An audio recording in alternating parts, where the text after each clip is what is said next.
Gihatagan dayon og prioridad ni Davao del Norte Governor Edwin Hubahib sa iyang pagbalik sa serbisyo sa katawhan ang pagtabang sa mga nanginahanglan sa probinsya nga mga residente nga naigo sa kalamidad human sa iyang sunod-sunod nga preventive suspension gikan sa Malacañang sama sa flood control project sa Tagum Libuganon River kung asa duha ka mga distrito sa Davao del Norte ang makabenepisyo sa 5 billion pesos nga pondo sa proyekto. Yes, taganay na itong priority ang atong mitigation program nga during atong panahon sa share line o sa trap LPE nga dako kayo ang kadaot sa atong mga farmers o sa tanang residente nga nahimong affected sa dakong pagbaha.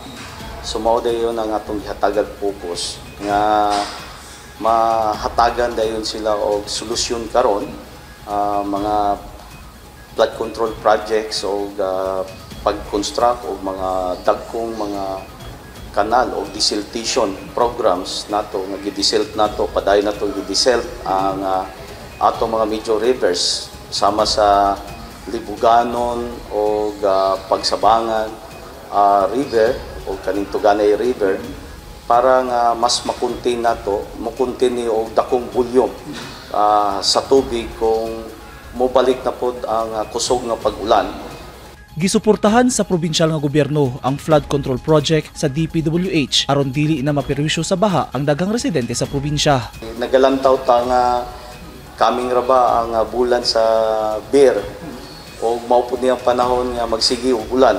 So dapat na nagitay himong preventive measures karon nga sama sa naitabo kaniadto nga dili na mausab ang maong pangitabo nga niabot og 750,000 individuals ang affected sa maong naitabong dakong pagbaha atong bulan sa January hangtod sa bulan sa May.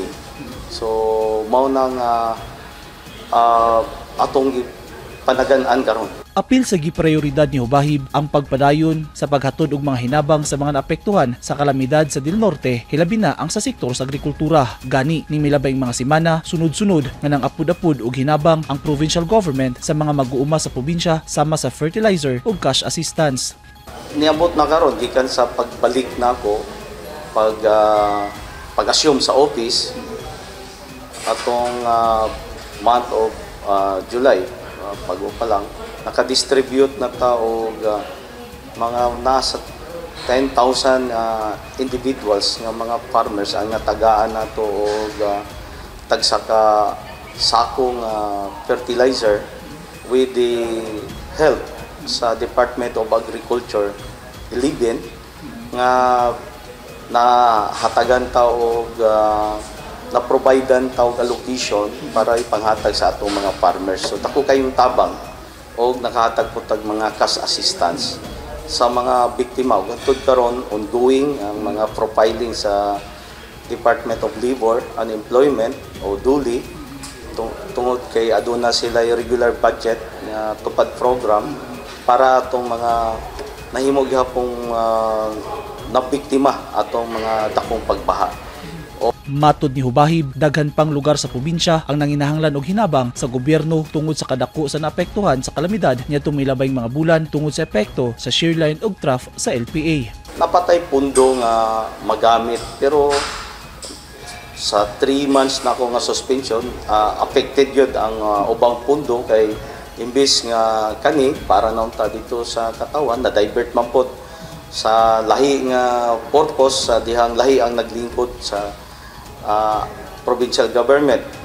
Kahinumduman nga niadtong bulan sa Abril ning tuiga gipakanaog sa Malacañang ang preventive suspension order batok ang Hubahib umibalik kini niadtong bulan sa Hulyo nga nag-ugat sa kasong grave abuse of power nga gipasaka ni board member Orly Amit ngadto sa ombudsman tungod sa giingong pagbawi sa opisina ni Hubahib sa pick-up sa gobyerno nga gipagamit kang Amit.